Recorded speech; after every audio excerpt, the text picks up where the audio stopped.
sekarang ni semua dah settle, kita dah siap ukur untuk rumah ni dengan keluasan dia kitchen cabinet 16 kaki, atas dan bawah, tabletop dah disediakan, concrete top lah.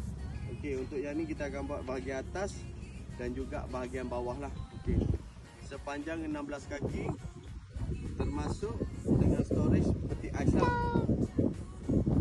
Di bahagian atas setinggi, ketinggian dia lah 10 kaki setengah lah.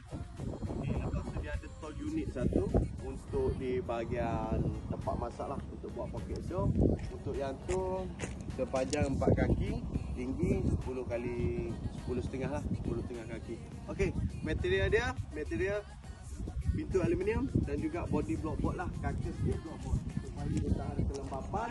Okey, so sekarang ni kita dah nak balik KL, ukur pun dah, harga pun sudah dibagi dengan RM18,200. Okey, dan banyak lagi kita ada bagi free gift, iaitu downlight, disc rack, bottle rack, gas light dan juga pemasangan free dan juga transport. Okey, so yang mana di area Perlis ataupun Kedah di belah utara berminat boleh roger RK Cabinet Design Ideas. Okey, di East Boss RK. Apa pun geng, janji jual. Okey, lucu.